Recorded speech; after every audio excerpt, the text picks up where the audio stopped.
Ma femme et moi avons toujours voulu avoir des enfants ensemble, et elle a dit qu'elle en voulait aussi. Mais après notre mariage et les 2 ans d'attente convenus, elle n'arrêtait pas de trouver des excuses pour retarder le moment d'avoir des enfants. Nous nous sommes rencontrés quand elle était en première et moi en 2e année, et nous avons commencé à sortir ensemble environ 2 ans après notre rencontre. Le courant est vraiment passé. C'est la personne la plus merveilleuse que j'ai jamais connue. Nous nous entendons très bien et avons toujours eu une bonne relation, la plupart du temps. Évidemment, comme dans tous les couples, nous avons des disputes, mais tout s'est toujours bien passé, sauf ces dernières semaines. Les enfants ont toujours été très importants pour moi. J'adore les enfants. Je suis très famille et j'ai toujours voulu en avoir plusieurs, au moins 3. Elle le savait avant même qu'on sorte ensemble, et j'ai toujours compris qu'elle aussi voulait des enfants. Quand on a commencé à sortir ensemble, le sujet a évidemment été abordé et elle a ri de mon enthousiasme pour une grande famille, mais a dit que c'était mignon et qu'elle aussi voulait avoir des enfants plus tard. Quand j'ai commencé à préparer ma demande, il fallait évidemment que nous confirmions certaines choses, et une fois de plus, elle m'a dit qu'elle voulait des enfants. Je lui ai fait savoir que je voulais en avoir tôt, car je ne voulais vraiment pas être un vieux papa. Je voulais pouvoir jouer avec eux, avoir l'énergie de passer du temps avec eux et avoir l'air d'être leur père et non leur grand-père. Elle a compris aussi. Nous nous sommes fiancés, puis mariés, et tout ce temps. Quand on nous demandait quand les enfants allaient arriver, elle répondait tout naturellement, peut-être peu de temps après le mariage. J'aimerais juste préciser que je ne l'ai pas épousée pour avoir des enfants, et que je ne la considère pas non plus comme une usine à bébés. Nous sommes sortis ensemble longtemps et je l'aime sincèrement.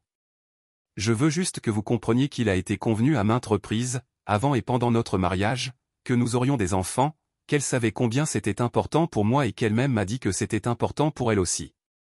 Après notre mariage, nous nous sommes promis d'attendre au moins 2 ans avant d'avoir des enfants, car nous voulions être heureux en couple et avoir assez d'argent pour nous occuper correctement d'un enfant. Nous avons donc convenu d'attendre 2 ans pour nous installer ensemble, voyager dans des contrées exotiques, travailler dur et tout organiser. De plus, nous étions encore jeunes. J'avais 26 ans quand je l'ai épousée. Je pensais que 28 à 29 ans était un âge parfaitement normal pour commencer à avoir des enfants. Nous avons donc attendu d'un commun accord. Puis, une fois ces 2 ans écoulés, je lui ai demandé si elle envisageait d'avoir des enfants. Elle m'a dit qu'elle traversait actuellement une période très difficile au travail, car elle était proche d'une promotion, mais que la concurrence était rude et qu'elle voulait vraiment se concentrer sur ce travail sans être gênée par une grossesse. J'ai compris. Elle a finalement obtenu le poste et c'était formidable. Puis j'ai redemandé et elle a dit pas encore.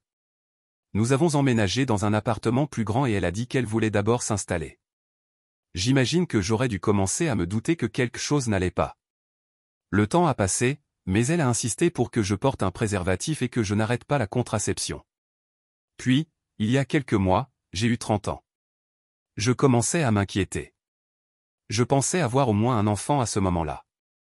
Je ne sais pas pourquoi je ne lui en ai jamais parlé. Nous avions toujours été très ouvertes quant à notre projet d'avoir des enfants ensemble, et je ne voyais absolument pas pourquoi elle changerait d'avis. Toutes ces excuses semblaient parfaitement raisonnables, mais maintenant, je commençais à comprendre que ce n'était que des excuses. Alors, nous en avons parlé. Je l'ai assise et je lui ai dit que j'avais 30 ans et que je voulais vraiment avoir des enfants avant un certain âge. Nous serions tous les deux des parents parfaits.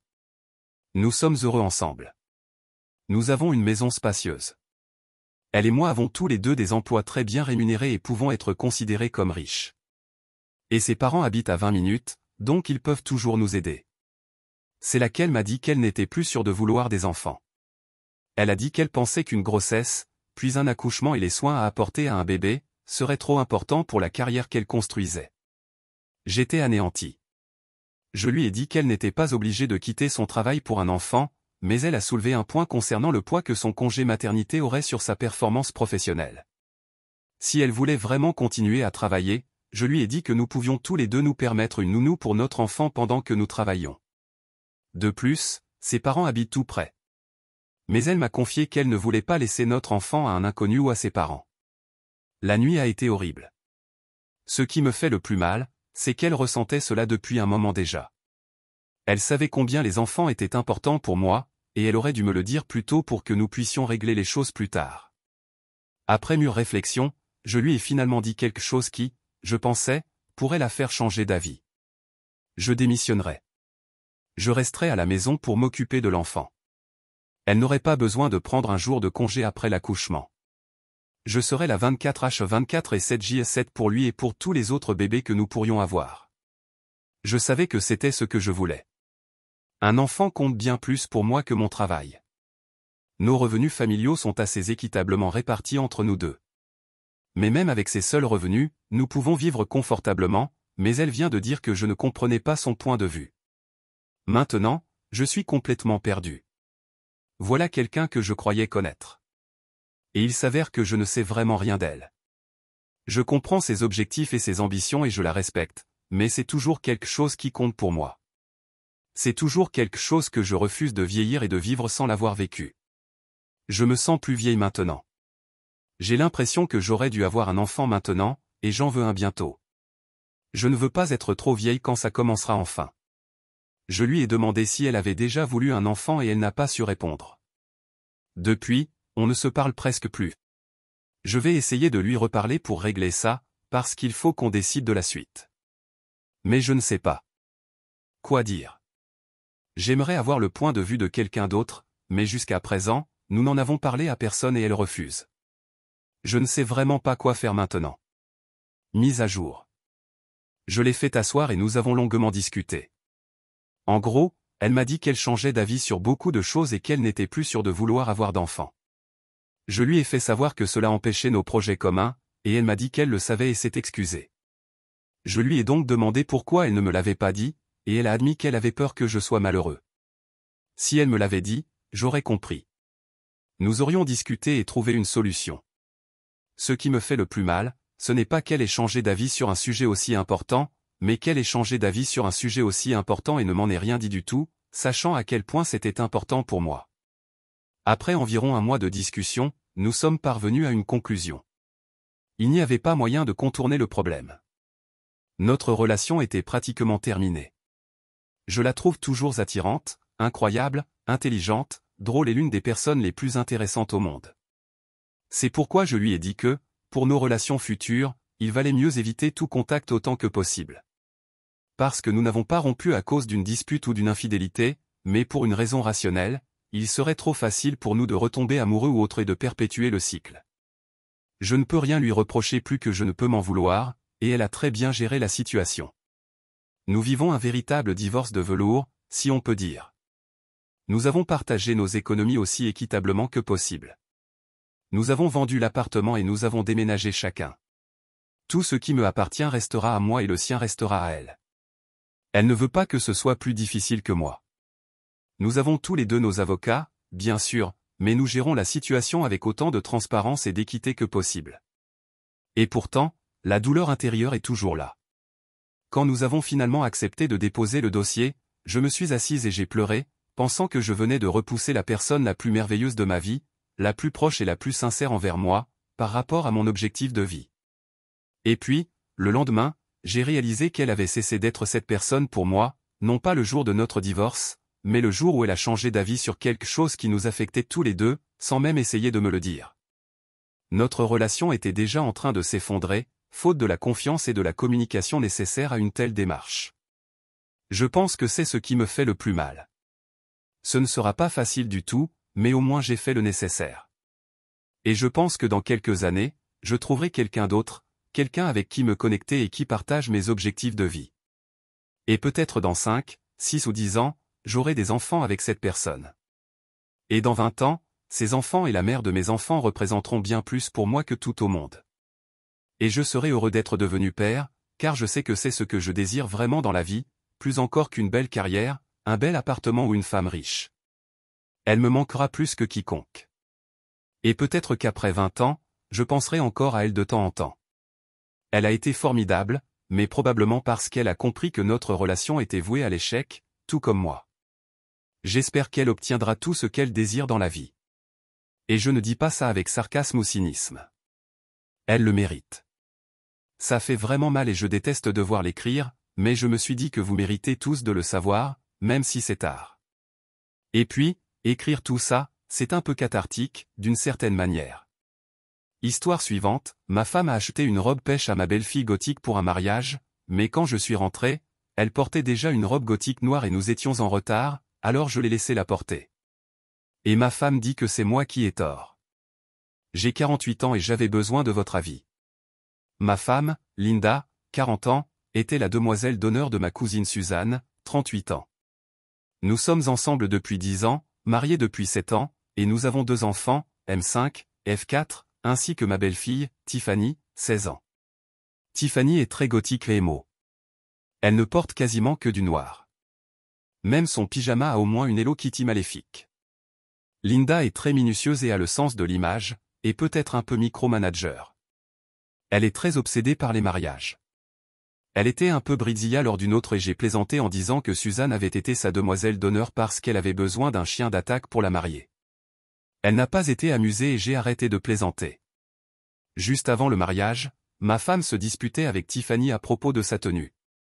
Linda voulait qu'elle s'habille normalement, ce que Tiffany a refusé. Linda lui a finalement donné un ultimatum, choisir une robe acceptable, sinon elle en choisirait une pour elle. Tiffany refusait toujours de céder, et Linda a fini par aller acheter une robe pêche, complètement différente de son style, et lui a dit que c'était ce qu'elle porterait au mariage. Le jour du mariage, Linda, par honneur, l'a emmenée avec le cortège très tôt le matin et est restée absente toute la journée. Je devais la retrouver là-bas avec ma belle-fille. J'ai déposé nos plus jeunes enfants chez ma fille aînée. J'ai fait quelques courses rapides et je suis rentré chez elle juste à temps pour partir si tout se passait bien. À mon arrivée, Tiffany ne portait pas sa robe pêche, mais une robe noire élégante, beaucoup plus proche de ce qu'elle porte habituellement. Manche en dentelle, un peu comme un corset, plus longue derrière que devant, en gros ce que je m'attendais à voir à un mariage. Je lui ai demandé si c'était ce que sa mère lui avait dit qu'elle pouvait porter, et elle m'a répondu de ne pas s'inquiéter et qu'il était de toute façon trop tard pour changer. J'ai essayé de lui dire qu'elle devrait enfiler l'autre robe, mais elle m'a répondu qu'elle n'avait pas le temps et que changer de robe prendrait une éternité. De plus, son maquillage ne serait pas assorti à l'autre robe. Bref, Tiffany passe beaucoup de temps à se maquiller. Et même si je ne suis pas experte, je suppose que même moi, je pouvais deviner que sa coiffure, son maquillage et ses accessoires ne seraient pas assortis à l'autre robe, même si on avait le temps de se changer. On était déjà presque en retard, donc je ne pouvais rien y faire. On est allé avec Tiffany et la robe qu'elle portait. On est arrivé à la cérémonie et Linda était un peu occupée à aider Suzanne et tout ça, mais elle m'a discrètement interrogé sur ce que Tiffany portait. J'ai haussé les épaules et je lui ai expliqué la situation telle qu'elle était. Elle portait déjà cette robe, elle était déjà coiffée et maquillée. Le maquillage ne serait pas assorti à l'autre robe et on n'avait pas le temps de se changer, etc. Et il n'y avait rien à faire à ce stade. Elle n'avait pas beaucoup de temps pour rester et discuter avec moi, vu tout ce qui se passait. Tiffany a attiré quelques regards, mais c'est toujours le cas. Elle se démarque un peu, comme on pouvait s'y attendre.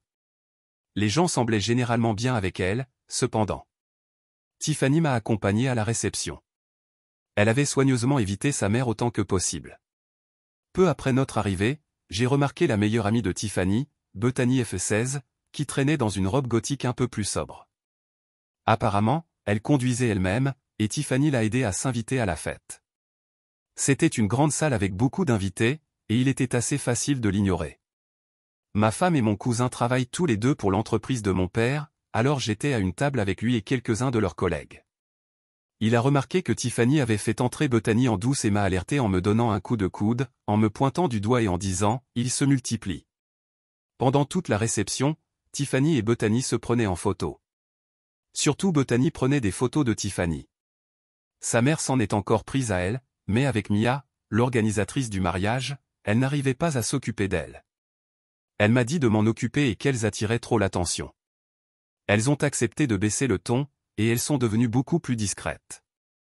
Après ça, Bethany avait un pied d'appareil photo pliable qu'elle avait installé à différents endroits et soit elle a arrêté de l'utiliser, soit elle s'est davantage tenue à l'écart. Elles semblaient toutes les deux trop se tenir à l'écart.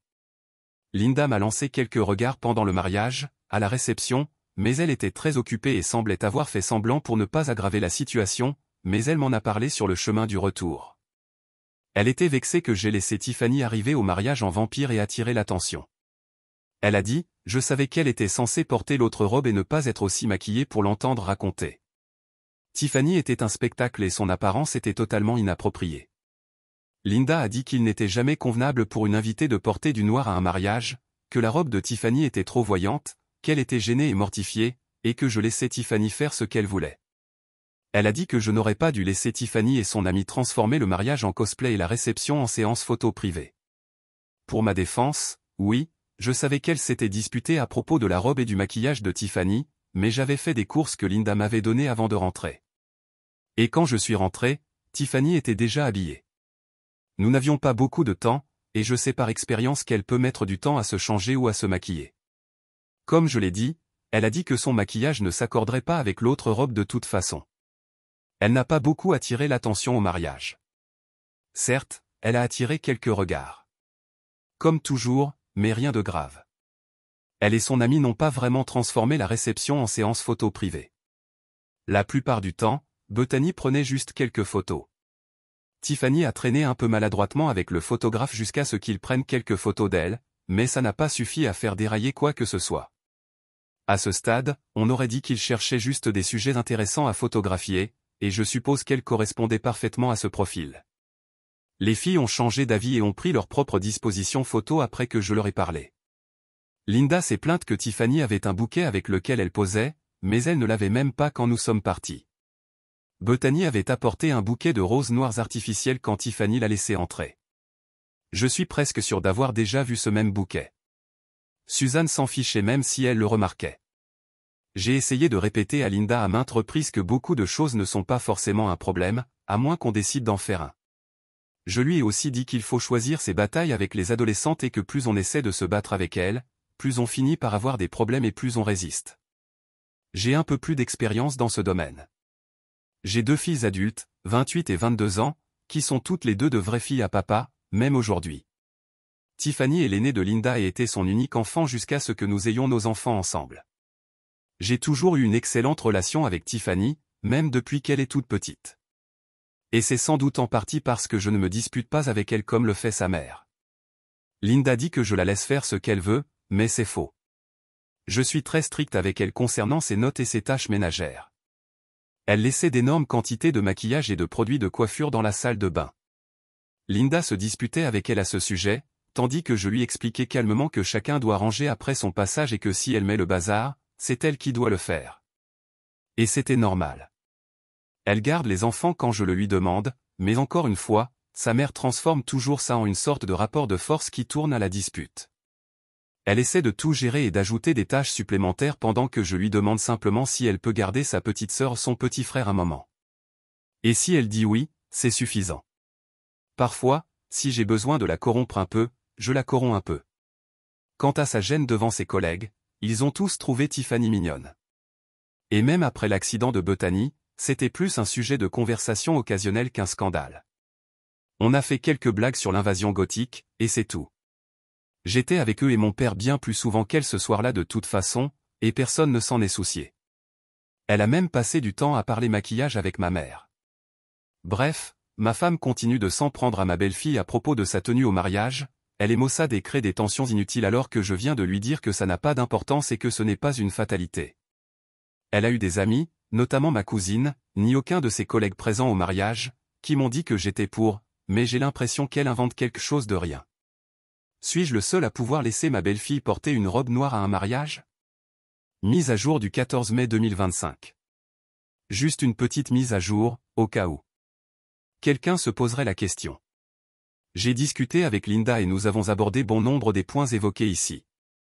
Je lui avais déjà dit que se disputer pour des choses sans importance ne faisait que créer des tensions et du ressentiment entre elle et Tiffany, mais j'ai aussi insisté sur le fait que Tiffany est presque adulte et que la repousser pourrait finir par la faire rester à distance.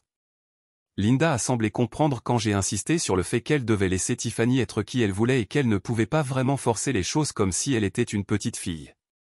Nous avons retrouvé nos 2 parents pour la fête des mères, et ma mère a dit à Linda qu'elle trouvait la tenue de Tiffany très jolie, qu'elle admirait le soin apporté à son look et que Tiffany était, comme toujours, une charmante jeune femme. Elle et moi avons remarqué qu'il aurait été bien plus désagréable d'avoir une adolescente malheureuse et boudeuse, mal à l'aise et pleine de ressentiment toute la soirée. La mère de Linda était un peu plus critique, mais elle a surtout gardé sa langue, hormis quelques regards et remarques désinvoltes. Bien sûr, tout le monde savait déjà que sa vision de la mode était beaucoup plus conventionnelle et qu'elle me trouvait trop laxiste et permissif. Nous ne voyions pas les parents de ma femme si souvent, seulement quelques fois par an. Sans le mariage, cela aurait peut-être été la première fois que nous les voyions depuis Thanksgiving. Mais j'ai fait remarquer à Linda que si elle avait le choix, Tiffany passait clairement plus de temps avec ma mère qu'avec sa grand-mère biologique. J'ai demandé à Tiffany de s'excuser auprès de Suzanne, au cas où, et j'ai aussi discuté brièvement avec elle. Suzanne n'avait pas remarqué au départ que Bethany n'était pas invitée. C'était un grand mariage dans une grande salle et elle n'était pas trop gênée. Apparemment, elle était encore en marge des préparatifs. Ça ne me dérange pas de chouchouter Tiffany et j'essaie juste d'être un bon père. Je suis son seul père. Le défunt mari de ma femme est décédé quelques années avant notre rencontre. Je sentais qu'elle avait besoin d'un père et j'étais content de la traiter comme je l'avais fait pour mes filles aînées. J'imagine que ce n'est pas toujours facile d'être belle-mère, mais Tiffany et moi nous sommes toujours bien entendus et je l'adore. Linda peut être un peu snob et elle était vraiment très stressée par le jour du mariage. Elle s'est retrouvée avec beaucoup de travail, devant pratiquement se substituer à l'organisatrice. Le fils de l'organisatrice était à l'hôpital. Il va parfaitement bien maintenant. Probablement une réaction allergique. C'était un miracle que la journée se soit aussi bien passée. Elle y est pour beaucoup. Elle a finalement admis que j'avais probablement bien fait, mais je lui ai dit que toutes les filles veulent être belles et avoir confiance en elles, et qu'il faut presque toujours les empêcher de faire ce qui les met en valeur. Il était également important de souligner que Tiffany aurait eu l'air extravagante sur les photos, avec sa robe pêche et son maquillage gothique. Surtout si elle était clairement de mauvaise humeur. Elle semblait s'être bien réconciliée, et nous avons passé un excellent brunch ensemble. Alors, tout est bien qui finit bien, je suppose.